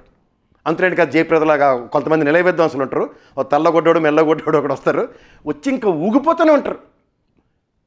అసలు జరిగింది ఏంద్రా భయ అంటే, జరిగింది తప్ప జరగని దాన్ని ఊహించుకుని చెప్తుంటారు. ఇప్పుడు రాజధాని ఏదిరా భయ అంటే లేని రాష్ట్రం అట. కరస్పాండెన్స్ అంతా అమరావతి తిరుగునది. వీళ్ళకి ఒళ్ళం కదా, గౌరవం న్యాయస్థానాలు ఇచ్చిన తీర్పును గౌరవించే దమ్ము తేరు వీళ్ళకి ఉండదు. కానీ జగన్మోహన్ రెడ్డి మాత్రం అపవాదేస్తారు. ఆయన అక్కడి నుంచి పరిపాలిస్తున్నాడు. కర్నూలు న్యాయ రాజధాని చేయాలి, ప్రొసీజర్ చెప్పమ్మా, నువ్వు సీనియర్ జర్నలిస్టు కదా, 100 మంది ఎంపీల యాక్సెప్టెన్స్ కావాలి, కొలీజియం సిస్టమ్ కూర్చుని హైకోర్టు తరలింపుకు ఒప్పుకోవాలి. ఇది ఎప్పుడు జరుగుతుంది? It takes is own course of time కదా. ప్రజెంట్ అయితే జరగదు కదా. కానీ ప్రజెంట్ జరిగిపోయినట్టు ప్రజల్ని మభ్యపెడితే నీకు ఇప్పుడు పనికొచ్చిన పని, పనికి మాలిన పని. ఆడవాడు చూడు పని లేనివాడు ఎవడో పిల్లితర గొరిగాడని ఆ పనులు చేస్తుంది అపోజిషన్ పార్టీ. అంచేత ఏం చేశాడు జగన్మోహన్ రెడ్డి? నా పనులు ఆడుకొని ఉంటారు భయ్, మన పని మనం చేసుకుందాం అని చెప్పి వీళ్ళు ఇక్కడ జుట్లు బీక్కుని వస్తూ ఉంటారు. ఆయన పని ఆయన బ్రహ్మాండం చేసుకుంటాడు, ప్రచారంలో. అర్థమైందా? సో అంచేత ఇవన్నీ చూసిన తర్వాత నేను దానికి తగ్గట్టు గ్రాస్ రూట్లో నిజంగా ఏం లేదంటే ఒక్కొక్క గ్రామానికి 3-4 గ్రామాలు కలిపిన సచివాలయానికి 2200 మంది ప్రజలు ఉన్న దగ్గర ₹1 కోటి ఇన్వెస్ట్మెంట్ వచ్చిందప్ప. దాని తోడు సుభిక్షమైన పంట పొలాలు ఉన్నాయి, పని చేసుకుంటాడు ఎవడ పనాడు. నేను ఇందాక చెప్పిన స్టాటిస్టిక్స్ ప్రకారం ఎంతమంది ఈపీఎఫ్ అకౌంట్లు పెరిగాయో, ఎంత ఐటీ కడుతున్నారో క్లియర్గా తెలుస్తుంది. వీటిలన్నిటి త్రూగా అతని పని అతను చేసుకొని ఉండడం వల్ల ఏం చెప్తున్నారు వీళ్ళు? పరదాలు కట్టుకొని వస్తున్నాడు. ఎందుకు? పవన్ కళ్యాణ్కి భయం పడి. ఏం చెప్పాడు? నేను 4వ పిల్లంగా నేను పెళ్లి చేసుకుంటానని చెప్పి, ఇది అక్కడ గే మ్యారేజ్లో నాకేట అవసరం, ఈ దైద్యులు కలగపడకుండా నేను పని చూసుకుంటే బాగుంటుందని చెప్పి పరదాలు కట్టుకుని ఆయన తిరుగుతున్నాడు. ప్రశ్న సమాధానం వీళ్ళ దగ్గరే ఉంది. అవసరం ఇలాంటి వాళ్ళు ఎండ దెబ్బ పడిపోయి ఇంట్లో కళ్ళు తిరిగిపోయి వీళ్ళ మనకు కావాల్సినాడు. అంత కాదన్నా పెద్ద అయిన చంద్రబాబు నాయుడే కదా, ఆ వయసుకి ఎండకి ఎలా తిరుగుతుండే చూడు. జగన్మోహన్ రెడ్డి గారు ఎండకే తిరుగుతుండే కదా. వీళ్ళిద్దరికీ లేని జబ్బు కొనుక్కోడు రోగం ఈయనకి ఎందుకు వస్తుంది? ₹2 కోపాలి. ఎందుకంటే ఫారం కోడి కార్వాలను తెగడం, జుత్తు ఎగరేయడం, కళ్ళజోడు చత్వరం కళ్ళజోడు వేయడం, 2 పనికి మాలిన మాటలు మాట్లాడడం. ఆబ్వియస్మే రాష్ట్ర ప్రయోజనాలకి నా పార్టీ పెట్టాను, ఇది దీని విధి విధానాలు ఇవన్నీ చెప్పమను, అది తప్పన్నీ మాట్లాడతాడు. టక్కని జగన్మోహన్ రెడ్డి రాక్షస పాలన ఆ సైకలాజికల్ పదం ఒకటి వాడేసి వీళ్ళు దింపేస్తారంటే వీళ్ళు వెళ్ళిపోతారంటే. ఇదేంటి లోకేష్ లాగా షార్ట్ కట్లో అలా తీసుకెళ్ళిపోతే ఎమ్మెల్సీ అయిపోయి మినిస్టర్ అయిపోతాం అనుకుంటావా? ప్రజల హృదయాలను గెలిచి ప్రజాస్వామ్య విలువలను పరిరక్షించడే ప్రజానాయకుడు, ప్రజల్లోంచి ఆవిష్కరించబడుతున్న నాయకుడు. అంటే కేవలం జగన్మోహన్ రెడ్డి ఓడిపోవడమే తన అజెండా అని చెప్తున్నాడు. దీన్ని ఎలా తీసుకోవచ్చు? ఎవరు ఓడగొట్టింది? ఇది వల్ల అవుద్దా? నేను ఓడగొట్టలేదు. ఏదో సినిమాల్లో అనుకుంటారు లాస్ట్ క్లైమాక్స్కి వెళ్ళి వెళ్ళని తనేస్తే అయిపోద్దని బుర్ర తక్కువ ఐడియాలు. ఆ త్రివిక్రమ్ లాంటి ఎవడో ఐడియా ఇస్తాడు, క్లైమాక్స్లో ఫైట్ అవుతుంది అనుకుంటాడు. ఓ ఎరిమాలకు ప్రజల గుండెలు గెలిస్తేనే ప్రజల దగ్గర ఉన్న ఆయుధం ఓటు అనే ఆయుధంతో నిన్ను ఓ ప్రజానాయకుడిగా ప్రతిష్ఠిస్తారు. ఆ ప్రతిష్టకి ప్రాణ ప్రతిష్టకి జగన్మోహన్ రెడ్డి సిద్ధంగా ఉన్నారు. మీరు సిద్ధంగా ఉన్నారా అని అడుగుతున్నాడు. అది తప్పని మాట్లాడతారు మీరు. ఇప్పుడు పిఠాపురం సిచ్యువేషన్ తీసుకుంటే ఇటువైపు వంగగీత, అటువైపు పవన్ కళ్యాణ్ ఇద్దరు పోటీ పడుతున్నారు. వంగగీతకు ఉన్న ఒక క్లీన్ ఇమేజ్ ఉంది. ఇక్కడ ఈయనేమో ఒకరోజు వెళ్తున్నారు, ఒకరోజు వెళ్ళట్లేదు. బట్ 50-50 ఛాన్సెస్ అంటున్నారు. మీ విశ్లేషణ ఏంటి దీని మీద? ఉన్న కాపు సామాజిక ఓటు బ్యాంక్ 50-50 అని అర్థం. అర్థమైందా? ఓకే. ఇప్పుడు నీ గతంలో మీకు గాజువాక్ చూడమా, నువ్వు సీనియర్ జర్నలిస్ట్, నీకు బాగా తెలుసు. మా చింతలపూడి గారు అని మా గురుగారు ఉండేవారు. నేను వైజాగ్లో చదువుకున్నాను. నాకు I know in person people, most of the people. కరెక్ట్గా 1,00,000 మంది సభ్యత్వ నమోదులు, 1,00,000 మంది తన పక్క ఉన్నారని భరోసా తెచ్చుకోగలిగాడు. గ్యారంటీ గెలుస్తాడు అన్న దగ్గర. ఇలా టక్కన పారాచూట్ వేసుకుని గెంతాడు అక్కడ పవన్ కళ్యాణ్. అయితే నువ్వు వెళ్ళి పెందరు తెల్లాడుకో, నేను ఇక్కడ గెలిచేస్తాను, అది ఇది అని. తర్వాత అక్కడ రెల్లి సామాజిక వర్గం ఎక్కువ. మీరు కావాలంటే చూడండి, అంటే మాటకు మధ్యలో ఎక్కడ పుడితే బాగుండు, ఆడ పుడితే బాగుండు పొగడి కబుర్లో ఆ రెల్లి సామాజిక వర్గం గురించి కూడా 25 పైసలు మాట్లాడు. దేనికి అనుకున్నవాడు? గాజువాకలో కలకల్లాడుతున్న నోటు బ్యాంక్ అది.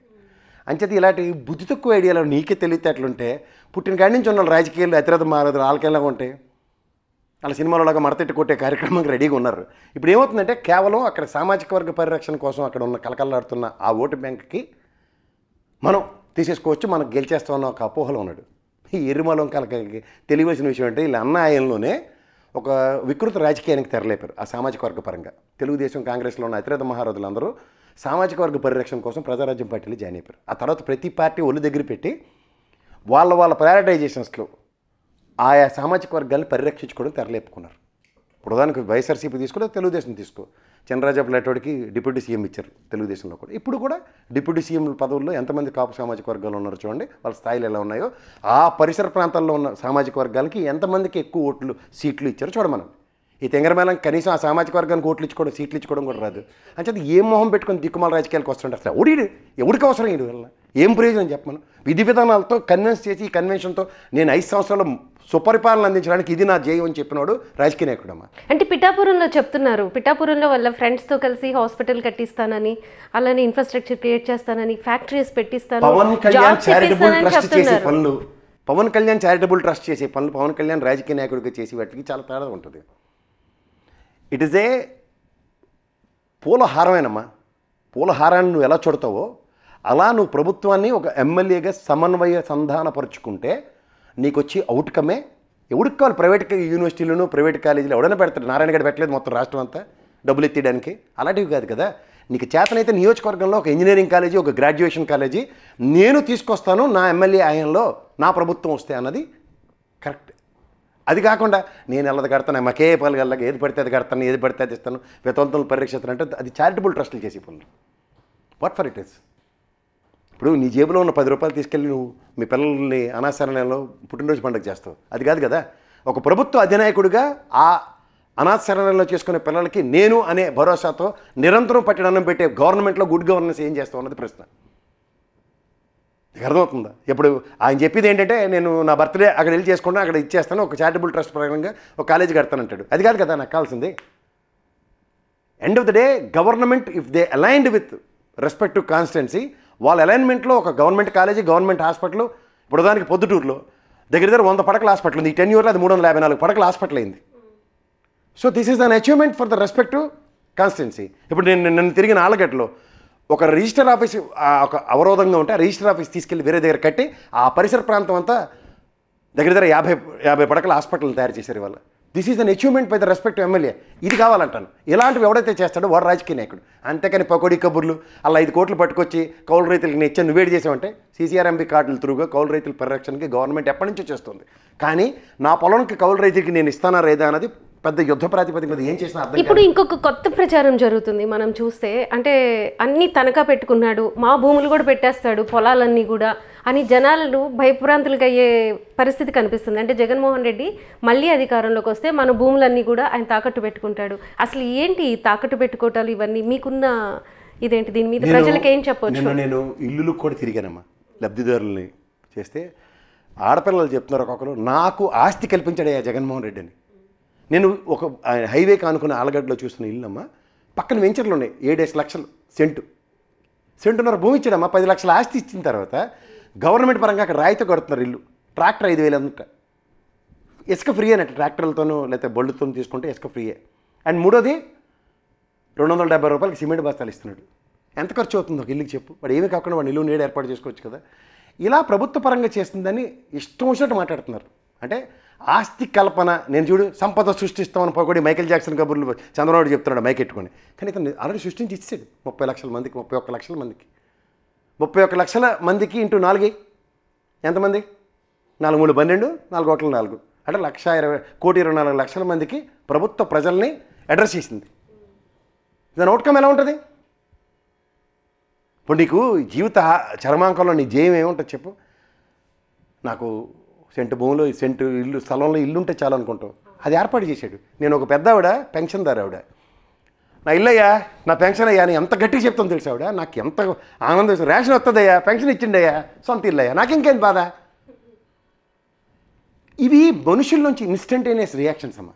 ఇవి చూసిన తర్వాత అప్పుడు అనిపించింది, ఎస్ ప్రభుత్వం ఒక బంధాన్ని ఏర్పాటు చేసుకుంది. 5 సంవత్సరాలు నీకు కాంట్రాక్ట్ ఇచ్చామమ్మా, ఆ కాంట్రాక్ట్ రెన్యువల్ చేయడానికి జగన్మోహన్ రెడ్డి వస్తున్నాడు ప్రజల్లోకి. ఎస్ మేము రెన్యూ చేస్తామని చెప్తున్నారు. నీకు ఆ చైన్ లింక్ ఎప్పుడైతే ఎస్టాబ్లిష్ అవుతుందో కన్సర్న్. నేను తిరిగిన ఎమ్మెల్యేలు ఎన్రోల్ చేస్తాను అడిగితే, నేను ఎప్పుడు రాజశేఖర రెడ్డి గారి గురితో నేను నా ప్రయాణం కూడా ఉంది. ఆయన 2,50,000 మందిని పేరు పెట్టి పిలుస్తారని నాకు తెలుసు. కానీ నేను ఇవాళ తిరిగిన ఎమ్మెల్యేలు చూస్తే ప్రతి ఒక్కరు పేరు పెట్టి పిలుస్తాడమ్మ. ఆ జమ్మలమడుగులో ఎమ్మెల్యే అయితే నేను ఆయన పొద్దున అక్కడ ఆ ఊర్లో తిరుగుతూ టిఫిన్ ఏర్పాటు చేశాడు అందరికీ.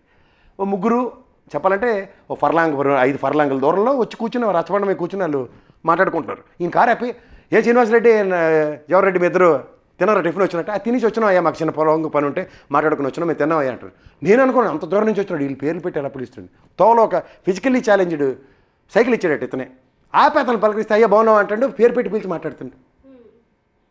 తిరగడానికి బాగుందయ్యా, బ్యాటరీ సైకిల్, ఒకసారి ప్లగ్ పెట్టుకుంటే వెళ్ళిపోతున్నాను, వచ్చేస్తున్నాను, ఉచిత కరెంట్లోనే వచ్చేస్తుందయ్యా, నాకు తెలిసి వింతగా చెప్తుండే అతను.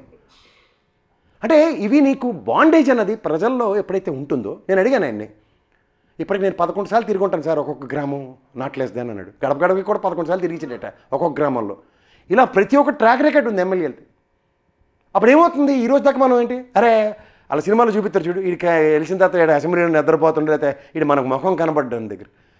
వీడికి ఆల్రెడీ ఎమ్మెల్యే 11 సార్లు తిరిగినది. 11 సార్లు తిరిగినట్టు సార్ పెళ్ళిళ్ళు, ఈ బర్త్డేలు, తర్వాత ఏవో గృహప్రవేశాలు ఉంటాయి, వాటికి లెక్క జమలేదు సార్, చాలాసార్లు వచ్చి అడగండి సార్ అన్నట్టుండు. చాలా చోట్ల ఎమ్మెల్యేల మీద వ్యతిరేకత ఉన్నా కూడా జగన్మోహన్ రెడ్డి మీద ఒక పాజిటివ్ కారణం. సో ఎమ్మెల్యేల మీద ఉన్న వ్యతిరేకత ఈయనకు ఓట్ బ్యాంక్గా మారబోతుందా? మీకేమనిపించింది అది గ్రౌండ్ లెవెల్లో మీరు చూస్తుంటే? నేను నీకు ఒకటి చెప్తానమ్మా, ఇవాళ మీకు చాలామందికి తెలుసో తెలీదు, వీళ్ళందరూ కూటమి కట్టారు కదా, 175 నియోజకవర్గాల్లోనూ జగన్మోహన్ రెడ్డి అనే వ్యక్తి 1 2 3 4 అప్ టు 175 దాకా ఉన్నాడు. ఇవాళ జగన్మోహన్ రెడ్డి ముఖంతోనే ఎలక్షన్ జరుగుతుందమ్మా. The convention and the convincing skills by the Jaganmohan Reddy convince అయిన ప్రజలు. ఇది ఎలక్షన్ అమ్మా, నీకు ఇంతకన్నా దీంట్లో రాకెట్ సైన్స్ ఏం లేదు. ప్రజానాయకుడిగా ఆయన ప్రజలకు చేసిన మేల్ని నన్ను చూడండి అన్న దగ్గర నువ్వే, నేను తిరిగిన క్షేత్రస్థాయిలో నేను ఒకటి చూశాను, గమనించాను. 25 సార్లు జగన్మోహన్ రెడ్డి గారి పేరు జపిస్తున్న ఎమ్మెల్యేలు ప్రజలు మా ఎమ్మెల్యే సారు మా జగన్మోహన్ రెడ్డి అన్న ఇచ్చారు అని చెప్తున్న ప్రజల్ని నేను గమనించాను. సో అప్పుడు నాకు అనిపించింది ఏంటంటే 175 జగన్మోహన్ రెడ్డిలతో ఈ అపోజిషన్ పార్టీలు ఫైట్ చేస్తున్నాయని. ఒక్కడ కదయ్యా బాబు, నువ్వు 175 మొక్కలు పెట్టుకుని వచ్చిన జగన్మోహన్ రెడ్డి అని నాకు అనిపిస్తుంది. మళ్ళీ ఇప్పుడు రావణాసురుడు అంటారేమో. ఎందుకంటారు? రావణాసురుడికి 10 తలకాయలే ఉన్నాయి, 175 తలకాయలు, 175 తలకాయలు ప్రతి ప్రజల గుండెల్లో ఉన్నాయి ఆయనకి. ఇది గ్రహించండి. ఇప్పుడు మీకు మాట చెప్పను, ఆయన చెప్తున్నాడు చూడండి, గాంధీవో ఎక్కుపెట్టిన అర్జునుడికి వెనకతలో ఉన్నవాడు కృష్ణ పరమాత్ముడు. కృష్ణ పరమాత్ముడు రూపంలో ఉన్న ప్రజలు ఆయనకున్నారు. ప్రజల్ని భగవత్ స్వరూపులు అన్నారు. ప్రజలే దేవుళ్ళు అన్న రామారావు గారి నినాదం వీళ్ళు మర్చిపోయారు. కానీ ప్రజలే దేవుళ్ళు, ప్రజలే ప్రజాస్వామ్య దేవాలయం అని నమ్మిన జగన్మోహన్ రెడ్డికి ప్రజలు మేము వెంట మేము ఉన్నాం, నువ్వు యుద్ధం చేయాలని చెప్తున్నారు. వెంటండే ప్రధానికానికి ముందు చూస్తే వీళ్ళు అపోజిషన్ లీడర్లే కనబడతారు ఈ భోగాని ఛానళ్ళు పేపర్లోను. వాళ్ళతో యుద్ధం చేయడానికి జగన్మోహన్ రెడ్డిని ప్రజలు పంపిస్తున్నారు. నీకు ఇది గమనించవా? ఈ 175 మొఖాలు పెట్టుకున్న Telugu Desam, Janasena, BJP and paper and media వీళ్ళు తప్ప జగన్మోహన్ రెడ్డికి ప్రజలు ఉన్నారు, వీళ్ళకి ప్రజలు లేరు. ఆ డొల్లతోనే వీళ్ళు తట్టుకోలేక చేస్తున్నారు. పైపెచ్చి 70 సంవత్సరాల్లో 14 సంవత్సరాలు ముఖ్యమంత్రిగా చేసి ఈ గ్రామ స్వరాజ్యాన్ని స్థాపించలేకపోయినా నిస్సహాయ స్థితిని వెళ్ళగొక్కుతున్నాడు. పీకే నిన్న మొన్న కూడా మాట్లాడుతూ ఈసారి వైసీపీ అధికారంలోకి వచ్చే పరిస్థితులు కనిపించడం లేదు అన్నారు. నీకు మాట చెప్పనమ్మా, వాడు ఎప్పుడో గాడి వదిలి కాండివాన్ని వదిలేసిన అస్త్ర సన్యాసం చేసిన ఒక సెకండ్ వాడు. ఎందుకంటే ప్రజాస్వామ్య ద్రోహి వాడు. ఈ రోజు దాకా నేను ఒక మాట చెప్తాను, ఇవాళ రుషేంద్ర సింగ్ ఆడవాడు ఇక్కడ వైఎస్ఆర్సీపీలో కూడా ఆడవచ్చు, ఇక్కడ రాబిన్ సింగ్ గారు ఈడికి ఆడవచ్చు, సునీల్ కనుగోలు కాంగ్రెస్కి ఆడవచ్చు. I don't like them because వాళ్ళు ప్రజాస్వామ్యాన్ని ఆ మొనాటమీని బ్రేక్ చేస్తున్నారు. ప్రజలు నిజమైన ప్రజాస్వామ్యాన్ని కోరుకున్న ప్రజలకి వీళ్ళు ఒక ఆల్టర్నేటివ్ మెకానిజం క్రియేట్ చేస్తున్నారు దాష్టికానికి. ఇవాళ మీరు చూడు జగన్మోహన్ రెడ్డి అనే ప్రభుత్వం అతని consultancy for the sake of నాయకులు వరకు పరిమితం చేశాడు. ప్రజలతో వాళ్ళకి డైరెక్ట్ ఇంట్రాక్షన్స్ లేవు. ఇవాళ ప్రజలకి ప్రభుత్వం ఏం చేస్తుందో దాని నుంచి అవుట్కమ్ డెరైవ్ అయ్యి దాన్ని బట్టి చేస్తున్నారు. ఇక్కడ వీళ్ళు ఇంకా పాత మోసపోత కాంతార యుద్ధానికి అలవాటు పడి కత్తెట్టుకుని వస్తున్నారు. ఇంకా నాయకుడిని మార్చాం, నాయకుడు వీడు అల్లప్పుడు తోపు తురుము కానీ ఇలాంటి కథలు చెప్పుకుని మన దగ్గరికి వస్తున్నారు. కానీ వీడికి ప్రజల్లో పట్టుందా లేదా దాని మీద వ్యవహారం లేదు. మీ ఎక్స్కోలీకే తను ఇప్పుడు కన్సల్టెంట్గా ఉంది తెలుగుదేశానికి.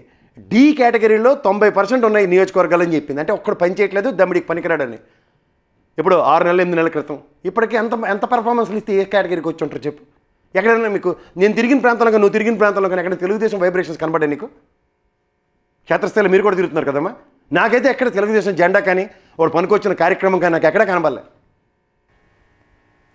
సిటీస్లో కొద్దిగా కనిపిస్తుందండి టీడీపీ.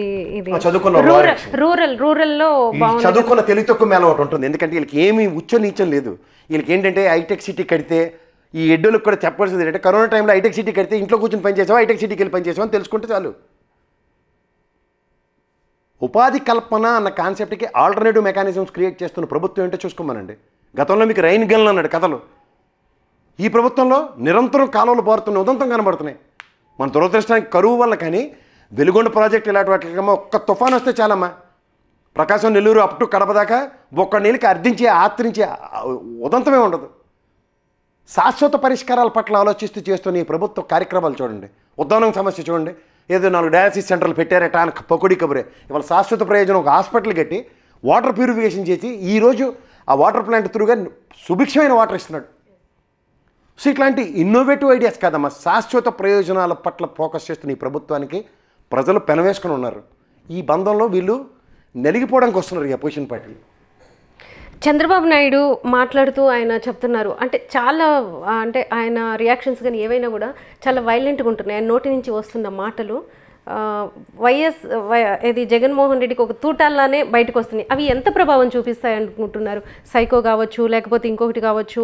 ఈయన్ని అంటే అసలు మనిషే కాదన్నట్టు, ఒక నరరూప హంతకుడు, రాక్షసుడు అన్నట్టు, శవాలను పెట్టుకుని వస్తున్నట్టు ఇలాంటి వర్డ్స్ అన్నీ కూడా యూజ్ చేస్తున్నారు. సో ఇవన్నీ ఫ్రస్ట్రేషన్ అంటారు. ఇప్పుడు నీకు ఒకటి గుర్తుంచుకో, ఎప్పుడైనా మనం ప్రజలకు ఏం చేస్తాం అన్నది ఎప్పుడైతే కన్వెన్షన్ చెప్పలేకపోతున్నామో అప్పుడు ఫ్రస్ట్రేషన్ ఏమొస్తుంది? ఇప్పుడు మనం ఎవరితోనో యుద్ధంకు దిగుతాం, క్లాసులోనే అట్లా చిన్నప్పుడు ఫైటింగ్ చేస్తాం. మనం ఆయన కొట్టలేకపోతే ఏం చేస్తాం? తిట్లు దండకు అందుకుంటాం. సేమ్ అదే చేస్తున్నాడు. చేతకనుడికి రోషం ఎక్కువ. ఆ రోషంకి ఏమవుతున్నాయి? రొయ్య మీసాలలాగా ప్రగల్భాలు పలుకుతున్నారు తప్ప వాస్తవానికి ఈ ప్రభుత్వం అనే మొనాటమీని బ్రేక్ చేయడానికి మేము ఏం చేస్తాం అన్నది వీళ్ళ దగ్గర ఆల్టర్నేటివ్ లేదు.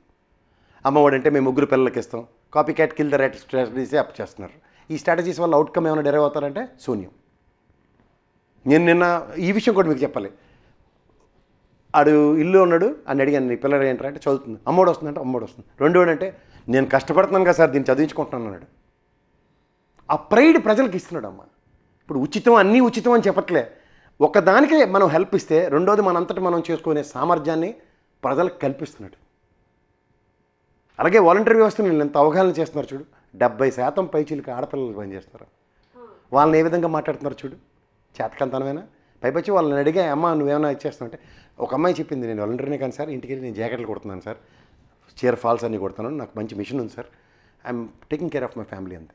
నేను ఇంకో అమ్మాయిని అడిగాను, ఏంటమ్మా అంటే సార్ నాకు డేటా. యాక్చువల్లీ వాళ్ళు మన ఊరిలో ఆడపిల్లలే కదా. మన ఊరేంటమ్మా, మన ఇంటి పరిసర ప్రాంతంలో మన ఇంటి అబ్బాయిలు కూడా లేదు, గ్రహాంతరవాసులు కాదు, రేడియస్లో ఉన్న పిల్లలు. వాళ్ళు ఏం మాట్లాడుతున్నారు అసలు? అందులో విలేజ్ కట్టుబాట్లు ఎలా ఉంటాయో తెలుసు కదమ్మా. వాయు వరుసలతో పిలుచుకుంటారు ఒకరినొకరు. పలానా వాడు పలానా ఇల్లు అంటే ఏం చెప్పాలి వాళ్ళకి? అందుకనే నేను చెప్తున్నాను, మా కార్యకర్తలని నేను జన్మభూమి కమిటీలు చేస్తే చేయలేని పనులు తన పార్టీ కార్యకర్తలకు ఒక అవకాశం కల్పిస్తే సేవా తత్పరత 5 సంవత్సరాల ట్రాక్ రికార్డు చూపిస్తున్నారు. ఇది ఎవరికి డైజెస్ట్ అవుతుంది చెప్పు? పార్టీ ఒక కన్ను, అధికారం ఒక కన్ను అనుకున్న దగ్గర 2 కళ్ళుతోనూ బ్యాలెన్స్ మెయింటైన్ చేస్తాం. జగన్మోహన్ రెడ్డి కనబడుతుంటే ఈయన చంద్రబాబు నాయుడికి మైకిస్తే ఈసారి అధికారంలోకి రాగానే నేను పార్టీని విస్మరించానని పకోడీ కబురు వెసెస్ ఇది ఎలా ఉన్నది? 2 నెలలకు 3 నెలలకు ప్రక్షాళిస్తున్నాడు, నీ పర్ఫార్మెన్స్ బాగుంది పక్కెళ్ళు, నీ పర్ఫార్మెన్స్ బాగుంది ఇంకొంచెం ముందుకెళ్ళాలంటే ఇచ్చేయాలి. అలా అప్లిఫ్ట్మెంట్ ఇస్తున్నాడు. దానివల్ల ఏమైంది, ఇవాళ 175 ఏం చేసుకుని వెళ్తున్నాడు. నీకు అవుట్కమ్ చెప్పనమ్మా, జగన్మోహన్ రెడ్డి అనే వ్యక్తి గెలిస్తే 155 పైచిలకే గెలుస్తాడమ్మా, లేదా ఖచ్చితంగా ఓడిపోతాడు. నీది రాసుకో. గెలుపు అన్నది శాశ్వతం అయితే ఆయన ఆల్రెడీ 110 జేబులో పెట్టుకునే చేస్తున్నాడు. 110 పైచిలుక అన్న మాట కాదు, 155 పైచిలుకే మాట్లాడు. ఆయనది win do or die situation నుంచే డ్రైవ్ చేసుకుని వెళ్తున్నాడు అతను. నాకు ఒక జ్యోతి బసు, ఒక నవీన్ పట్నాయకే కనబడుతున్నారు. 30 సంవత్సరాల శాశ్వత అధికారం పట్ల దారులు, రహదారులు, బాటలు, మీరు రోడ్లు లేవని ఆడడం కాదు, శాశ్వత ప్రజల గుండెల్లో చేసుకున్న ఒక రోడ్డు. అంటే నేను మీకు మేలు చేసుంటేనే ఓటేయండి అహంకారం కాదా అది? అది ఎలా అహంకారం అవుతుందమ్మా? కృతజ్ఞత. నేను మీకు కృతజ్ఞుణ్ణి, మీరు నాకు ఇచ్చిన అవకాశానికి నేను మీకు మేలు చేశానని. అంటే 175 చెప్తూ ఈ మాట అంటే అది అహంకారమేమో అని కూడా విమర్శలు వచ్చినాయి. అలా మొహం అహంకారం కాదమ్మా. నాకు ఇప్పుడు ఉదాహరణకి చూడు, 23 మంది అవతల గెలిచారు. ఉదాహరణకి చెప్తున్నా, 23 మంది దగ్గర వీళ్ళకి 151, వాడు వచ్చి జాయిన్ అయిపోయి 152 అనుకుందాం. 152కి అంత బాగా జరుగుతుంది, 23 మందికి సరిగ్గా జరగట్లేదని ఎవడన్నా అన్నాడు అనుకో, ఆ బాధ ఎందుకు? మీరు 175 నాదే అయింది అనుకో, నేను పని చేయడం నాకు సులువు అవుతుంది కదా అన్న కాన్సెప్ట్ నువ్వు ఎందుకు ఆలోచించు? అది అహంకారంలో అవుతుంది. అపోద కూడా మోయాల్సిన అవసరం ఉండదు కదా. ఇప్పుడు ముఖ్యమంత్రికి ఏ నియోజకవర్గమైనా తన సొంత నియోజకవర్గంతో సమానం, అవునా కదా? అలాంటి దగ్గర 175 నియోజకవర్గాలకి సంపాదనలో పనిచేయాలంటే అది నా వాళ్ళు అయితేనే ఇంకా సులువు కదా అన్న కాన్సెప్ట్ ఉంది. రెండోది, 151 ఆయన గెలిచిన 175 నియోజకవర్గాల్లో నేను చేసిన సంక్షేమం చూడమంటున్నాడు. ఇవాళ కుప్పం ఏం చేశాడు ఆయన, మంగళగిరి ఏం చేశాడు, అచ్చెన్నాయుడు ఏం చేశాడు ఆయన, అలా 23 స్థానాలను ఏం చేసిన దగ్గర ఇతనిచ్చిన సంక్షేమం అక్కడ ఫలాలు అందలేదని ఈ అపోజిషన్ 23 మంది ఎప్పుడైనా ఉద్యమం చేసింది కానీ మాకు వివక్షకు గురి చేస్తున్నాడు ఈ నియోజకవర్గం అన్న ఉదంతో కూడా చెప్పు. లేదు, నేను తిరిగాను కూడా 3 మోసుకొని కూర్చోమను, అనవసరంగా టైం వేస్ట్ కార్యక్రమాలు పెట్టుకుని ఎందుకు ఈ తలకాయ నొప్పి కార్యక్రమం. అంటే తనది కాని నియోజకవర్గానికి కూడా సొంత నియోజకవర్గంగా భావించి చేస్తున్న జగన్మోహన్ రెడ్డి వర్సెస్ చేతకంతనంతో ఉన్న ఈ అపోజిషన్కి ఏంటో సమాధానం వాళ్ళ దగ్గర ఉంది. మోదీ సభ తర్వాత వీళ్ళు ముగ్గురు కలిసి ప్రచారాలకు వెళ్ళట్లేదు, మీటింగులు పెట్టట్లేదు, ఏమంటారు? ఒకటి కొనుక్కోడి, ఈ కొనుక్కోడి ఎండకి కమిలిపోతుంది. ఇవాళ గృహప్రవేశం వెళ్ళాడు లేదో కూడా నాకు డౌట్. నేను పోతున్న మహేష్ గారు చాలా బ్రహ్మాండంగా ఛాలెంజ్ చేశారు, భార్య పిల్లలతో వెళ్తాడా లేదో కొనుక్కోండి అని. అది ఒక పెద్ద సవాలు. ఇప్పుడు అలా ఒక సినిమా ఉంటుంది చూడు, ఎస్వి కృష్ణారెడ్డి విలన్ ఒకటి ఉంటుంది, అందులో విలన్తో ఫైట్ ఆయన చంపేయడం కన్నా ఒక ట్యాబ్లెట్ ఎక్కించాడు డైరెక్టర్ చిరంజీవికి. ఈ ట్యాబ్లెట్ 36 గంటలు వెనక్కి రాకపోతే చచ్చిపోతుంది. ఆ విలన్తో ఫైట్ కాదు, ఈ ట్యాబ్లెట్తో ఫైట్ ఉంటుంది ఆ సినిమా. అలా ఉంటుంది పవన్ కళ్యాణ్తో పంచాయతీ. ఏంటంటే తనకి తనే సెల్ఫ్ గోల్ వేసుకుంటాడు. అనవసరమైన పేలాపనలు, అసందర్భ చర్యలు, అసలు సాధారణంగా అసందర్భ పేలాపనలు అసంకల్పిత ప్రేరేపిత చర్యలు అంటారు. కానీ నేను రివర్సే చెప్పాను. ఎందుకు చెప్పానంటే ఈ తలాతోకలేనోడు చేసి పనులు అంటారు. వాస్తవానికి దగ్గరికి ఏమైనా పనికొచ్చిన పని చేసిన ఉదంతో చెప్పు. అలా కౌలు రైతులకే 5 కోట్లు తీసుకొచ్చి పంచడానికి ఎన్ని సభలు ఎట్టాడు చూడు, ముక్కుతూ ములుగుతూ నాన్న తెప్పలు పడిచ్చాడు చారిటీకే. అలాంటిది ప్రభుత్వం ఒక్కరోజులో 64 లక్షల మందికి పెన్షన్లు ఇచ్చామంటాడు, డబ్బులు లేవని ఇష్టం వచ్చినట్టు పేలితే నెక్స్ట్ డే సమాధానం ఇచ్చారు. 57 లక్షల మందికి ఒక్క రోజులో ఇచ్చి చూపించారు. మిగిలిన వాళ్ళకి ఇంటింటికి తీసుకెళ్ళి ఇచ్చారు. ఇది అయిపోయింది. ఈ ఉపద్రవం నెక్స్ట్ ఎలక్షన్స్ ముందు 13వ తారీఖు ఎలక్షన్ ఫస్ట్ వీక్ ఒక్కసారి కొంచెం కష్టంగా ఉందని లాగి ఇచ్చాడు అనుకో చాలమ్మా. ఈ 64 లక్షల మంది ముసలోళ్ళు తిరిగి ఎంటబెడినంత లైన్లో నిలబడిన తెలుగుదేశం వాళ్ళని నాకు అదే కనబడుతుంది ఇక్కడ. ఈ భయానికి మేము నిలబడమని రాబిన్ సింగ్ గారు ఎలాగే డైరెక్షన్ ఇస్తారు. అది జడ్పీటీసీ ఎంపీటీసీ ఎలక్షన్స్ చూసాం కదా, మేము పోరాడు లేక వదిలేస్తామని కాడు వదిలేస్తారు. సో ఈ ముసలోళ్ళు శవాలన్నింటినీ పెట్టుకుని జగన్ ప్రచారానికి వస్తున్నాడు బస్సు యాత్రకి అని అంటున్నారు. అంటే ఇప్పుడు పెన్షన్లకి ఎండల్లోకి వెళ్ళి నిలబడిన వాళ్ళు చాలామంది వృద్ధులు, అంటే దాదాపు లెక్కలు చెప్తున్నాయి 34 ఇలా. సో వాళ్ళందరినీ ఆ శవాలను వెనక్కి పెట్టుకుని ఈయన వస్తున్నాడు అంటారు. అసలు రీజన్ ఎవరు, వీళ్ళ వాళ్ళ? ఆపిందెవరు? అని నిమ్మగడ్డ రమేష్ వాడు ఎత్తుకోదేసిన ఒక ఐఏఎస్ ఆఫీసర్ తీరు కూర్చుని తారలాడిందని పీపుల్స్ ఫర్ డెమోక్రసీ అదే పెట్టాడు.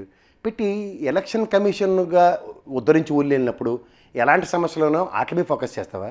నీ ఆయంలో ఈ వాలంటీర్ల వ్యవస్థ పనిచేసినప్పుడు నువ్వు బయటకు వచ్చి చెప్పిన స్టేట్మెంట్ ఏంటి? అప్పపప్పబ్బా ఎంత బ్రహ్మాండమైన ఎలక్షన్ ఎప్పుడు చూడలేదు, చెదురుమదురు ఘటనలు కూడా ఏటి లేకుండా బ్రహ్మాండంగా గెలిచేట యునానిమస్గా గెలిచిన ఎలక్షన్స్ అవి.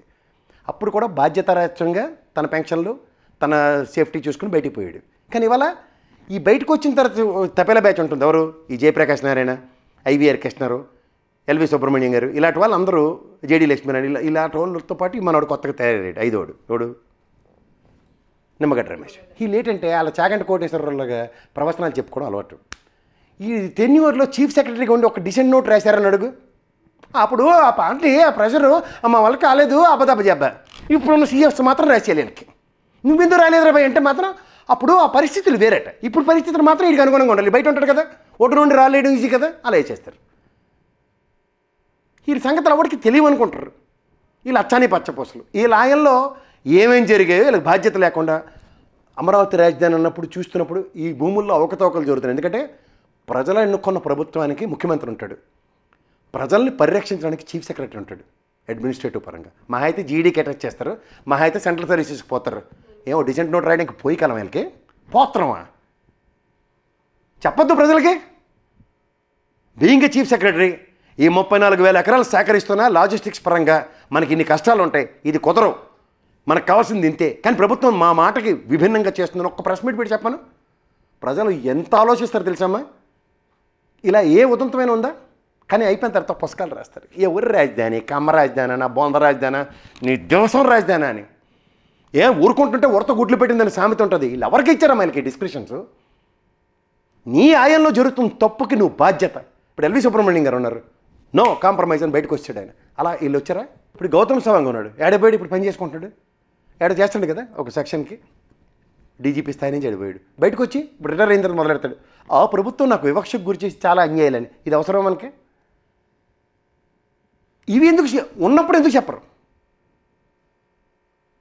ఇప్పుడు మనం ఎన్నో వీడియోలు చూస్తుంటాం ఒక ఎస్పీ గారు అక్కడి నుంచి వెళ్ళిపోతుంటే ఆయనకి ప్రజల్లో యొక్క ప్రతిస్పందన ఇప్పుడు కళ్యాణ్ నుంచి ఇప్పుడు 99 టీవీ అధినేత ఉన్నాడు ఆయన చంద్రశేఖర్ గారు ఆయన చేసిన పనులకి అక్కడ ప్రజలు రిటైన్ చేసుకున్నారు అతన్ని అలాంటి ఉదంతాలు మనకి చరిత్రలు లేవు నేను అదే చెప్తున్నా వీళ్ళకి ప్రజలతో కనెక్టింగ్ ఉండదమ్మా ప్రభుత్వంతో ఉన్న ఇఫ్స్ అండ్ బట్స్తో చేస్తున్న ఒక అధికారం అన్నది మనల్ని ఉద్ధరించి ఊళ్ళు వెళ్ళడానికి అన్నట్టు బయటకు వచ్చి ప్రవచనాలు చెప్పే వాళ్ళని ఎందుకు ఎంటర్టైన్ చేస్తున్నా ఉన్నది నా ప్రశ్న మీ ఫేవరెట్ లోకేష్ కూడా అసలు బయటకు వచ్చి కనిపించట్లేదు ఎందుకు కనిపిస్తాడు చూసినామంటే కాల్చి వచ్చిన తర్వాత ఏమో పెట్టుకుని వెళ్తాడు ఏది రాయలసీమ డిక్లరేషన్ ఏది వాళ్ళు తల్లితో నీకే టికెట్లు ఇస్తారని చెప్పిన వాళ్ళందరూ ఏరి చిన్నపిల్లలకి లోకేష్ పార్క్ అని ఉంటుంది అక్కడ తెలుగుదేశం ఆఫీస్ పక్కన అక్కడ ఆడుకోమంటే వచ్చి నాన్న కాలంలో దూరి దిక్కుమాల రాజకీయాలు చేస్తే అలాగే ఉంటుంది మొత్తం పుట్టుముంచాడు తెలుగుదేశానికి ఇవాళ తెలుగుదేశంకి ఇంత దయనీయ స్థితి దౌర్భాగ్య స్థితికి కర్త కర్మ క్రియ ఎవడంటే లోకేషే బాబు గారు కాదా చే పెద్ద ఆయన ఆలోచించనివ్వకుండా ఈ మధ్యలో చేసి జుజుబీ రాజకీయాలకి బలైపోయింది ఎవరంటే చంద్రబాబు నాయుడు గారు అంటే రాష్ట్ర ప్రజల కన్నా రాష్ట్రం కన్నా ముందు చంద్రబాబు నాయుడు ఎక్కువ కొడుకు బంధం ధృతరాష్ట్రకి తెలియదు దుర్యోధనుడు చేసే దిక్కుమాల పనులు నేను కళ్ళగంతలు కొట్టుకుని కూర్చున్నాను ఎక్స్క్యూజ్ తీసుకుంటే ఏమవుతుంది అలాగే ఉంటుంది ఈ ఎన్నికల్లో ఫైనల్గా ఎలా ఉండబోతుంది అనుకుంటున్నారు మీరు ఏ పార్టీ అంటే మీరు ఎట్లాగో వైసీపీ అంటారు అలా కాకుండా మీ వర్షన్ కాకుండా జనం వర్షన్లో ఎలా ఉంది కాదమ్మా ఇప్పుడు ఒక ప్రభుత్వం ఏం చేస్తుందో చెప్తే అది వైసీపీ అంటే నేనేం చేయాలి ఇప్పుడు ఈ ప్రభుత్వం చేస్తుంది నేను ప్రజలకు చెప్తున్నా ఇది చేయలేదని ఎవడో నాతో డిబేట్కి రమ్మనండి అది అప్పుడు నేను వైసీపీ కాదు తెలుస్తుంది కదా ఇప్పుడు ఒక నియోజకవర్గంలో రోడ్లు నేను చూసి వచ్చాను అంటున్నాను సచివాలయం చూశాను అనుకుంటున్నాను ఆర్బీఐ సెంటర్ చూశాను అన్నాను నాడు నేడు స్కూల్ చూశాను విలేజ్ క్లినిక్లు చూసి వచ్చాను ఇవేవి అక్కడ జరగలేదను నాతో కాంట్రడిక్షన్కి రమ్మనండి ఒక హాస్పిటల్ కట్టేది ఆలగడ్డలో నేను దాని మీద డిబేట్కి సిద్ధంగా ఉన్నా లేదు అరే నువ్వు వైఎస్ఆర్సీపీ తరఫున మాట్లాడుతున్నావు కానీ హాస్పిటల్ కట్టలేదు అబద్ధం చెప్తున్నావు అంటే రా నేను అక్కడ పాయింట్ టు పాయింట్ చూపిస్తాను నేను రేపు నా వీడియో కూడా రిలీజ్ అవుతుంది నువ్వే చూద్దు కానీ నేను I'm so confident that what he he's done అన్న దాని మీద నేను విశ్లేషిస్తున్నా నేను అతను ఏం చేశాడో చెప్తుంది విశ్లేషిస్తే అతని పార్టీ అంటే నేనేం చేయాలి దానికి అప్పుడు దానికి నా విశ్లేషకుడు నేను వైఎస్ఆర్సీపీ సింపథైజర్ అనే పెట్టుకుంటాం కదా నాకు విశ్లేషకుడు టైటిల్ ఎందుకు నేను వైఎస్ఆర్సీపీ సింపథైజర్ అని అనలైజ్ చేస్తాను తప్పే ఉంది నాకు విశ్లేషకుడు టైటిల్తో ఏమన్నా నాకు it makes any difference for me నేను నా ప్రొఫెషన్ కూడా వదిలేసి పని చేస్తాను దేనికోసం చేస్తున్నా నాకేం ఒళ్ళు కొవ్వెక్కి కాదు కదా నేను ప్రజాస్వామ్యంలో ఒక పౌరుడు బాధ్యత ఏముంటుందంటే మనకి ఏం చూసామో చెప్పు ఏం చూడలేదో దాన్ని చెప్పాల్సిన అవసరం నాకు లేదంటాను నేను కన్విన్స్ అయితేనే చెప్తాను కన్విన్స్ కాకుండా ఎందుకు చెప్తాను కుప్పంలో ఎలా ఉంది సార్ పరిస్థితి కుప్పం చాలా టఫ్ అమ్మా it's not a cake walk for Chandrababu Naidu గారు ఎందుకంటే కాలికి బల్పం కట్టుకుంటారు మీరు ఆ మాట జగన్ గారికి అంటారేమో అనుకున్నాను cake walk for not question చెప్తాను చూడు నేను ఒక చిన్న లాజిక్ చెప్తాను మీకు చాలా ఈజీగా అర్థమవుతుంది మీరు పులివెందుల్లో 30% పైచిలకే ఓటు బ్యాంక్ ఉంది తెలుగుదేశానికి 30% నుంచి 40-50% పెంచుకోవడానికి తెలుగుదేశం ఈ 42 సంవత్సరాల ప్రస్థానంలో ఒక్కడికి కూడా ముందుకెళ్ళే కానీ అదే జగన్మోహన్ రెడ్డి కుప్పంలో తనకున్న ఓటు బ్యాంక్ని ఇంకెంత పెంచుకోవచ్చు అన్న దానికి 5 సంవత్సరాలు నిరంతరం పనిచేసాడు సో అది గెలుపుకు సుగమం అవుతుందా కష్టం అవుతుందా చెప్పు ఓ బీటెక్ రవిలాటాడు వైఎస్ఆర్సీపీ గెలుస్తుందని 20 కోట్ల పంది వేస్తే పులివెందులాడి దగ్గర తెలుగుదేశం గెలుస్తుంది లేకపోతే కుప్పంలో తెలుగుదేశం గెలుస్తుంది అన్నది భ్రమలు ఎలా ఉంటాయో సార్ ఆలోచించు. The person who is happen to be A person in that particular party, అతనికే దాని మీద కాన్ఫిడెన్స్ లేదంటే ఇంకే కాన్ఫిడెన్స్ లెవెల్తో పనిచేస్తారు చెప్పండి. ఎందుకు చంద్రబాబు నాయుడు గారి జీవితంలో ఎన్నిసార్లు కుప్పం పరిగెట్టాడో ఒకసారి కనుక్కోమను. That itself is an answer కదా. తర్వాత ఇప్పుడు బెనామీలతో కట్టిన కాలేజీలు వీళ్ళతో నడిపిస్తున్న దగ్గర ఆ తెలుగుదేశం క్యాడర్ ఎంత నలిగిపోతుందో తెలుసు కదా. ఆయన కొన్న పిఎల్కి మొత్తం తెలుగుదేశం తరఫున పనిచేస్తున్నారు. పిఎల్ అందరూ చంద్రబాబు నాయుడు గారి బెనామీలే, అది అందరికీ తెలుసు అండర్ కరెంట్లో. ఆ బెనామీలు చెప్పిందే హక్కు, చెప్పిందే వేదం. చంద్రబాబు నాయుడు బయట ప్రజలు కానీ మిగిలిన వాళ్ళు ఏం చెప్పినా నమ్మడు, చేయడు. లొసుగులు, ఆ లొసుగులకు ఎవడు బాధ్యుడు? ఓటర్లకేం లొసుగులు ఉంటాయి. ఈసారి నాకెవరు పోయి ఎవడు భరోసా ఇస్తుండు. ఇంకోటి, పెద్దిరెడ్డిని రాజశేఖర రెడ్డి గారి మీద ప్రయోగించడానికి ఉపయోగించిన చంద్రబాబు నాయుడు, ఇదే పెద్దిరెడ్డి ఒటుడు ఎంతే కొడుకుతో సైతం యుద్ధానికి నేను సిద్ధం ఉన్నప్పుడు చంద్రబాబు నాయుడు నిస్సహాయ స్థితి. ఇది గమనించుకోమను. స్వయం ప్రతిపత్తి సాధించుకున్న నాయకుల కింద తెలుగుదేశం ఆచ్ఛేదంలో ఒక కేసీఆర్ గారు, ఒక రేవంత్ రెడ్డి గారు ఎప్పుడు పెద్దిరెడ్డి గారు కనబడుతుంటే తెలుగుదేశం ఫ్లేవర్ లేకుండా ఒక ప్రత్యామ్నాయాన్ని ప్లాన్ చేసిన చంద్రబాబు నాయుడుకి ఇవాళ తిరిగి ఏకు మేకే చూపిస్తున్న దీంట్లో ఎలా నలిగిపోతున్నాడో చూసుకోండి. ఇప్పుడు పెద్దిరెడ్డి గారి ఫ్యామిలీ కోసం వస్తే ఇటు పవన్ కళ్యాణ్, పెద్దిరెడ్డి గారి కుమారుడు, అదే ఆయన పేరు మిథున్ రెడ్డి. మిథున్ రెడ్డి వచ్చి నా మీద యుద్ధం చేస్తున్నాడు అంటారు. అక్కడ చూస్తే మిథున్ రెడ్డి మీద కిరణ్ కుమార్ రెడ్డి బీజేపీ నించున్నాడు. ఇక్కడ కుప్పంకి పెద్దిరెడ్డి గారు దగ్గరుండి పనిచేస్తున్నారు. ఈ ఫ్యామిలీ జగన్మోహన్ రెడ్డికి అంటే ప్రత్యర్థుల గుండెల్లో ఒకవైపు రైళ్లు పరిగెత్తిస్తూనే ఇటు జగన్మోహన్ రెడ్డికి చాలా సపోర్ట్గా ఉంది. దీన్ని ఎలా విశ్లేషించవచ్చు? రాజు మంత్రి ఉంటారమ్మా, నీకు ఒక చిన్న ఎగ్జాంపుల్ చెప్తా. తన గణం అనుకుంటాడు, ఒక ఆర్థిక మంత్రి లేకపోతే ఇంకో 3-4 best soldiers for his party అన్న దగ్గర.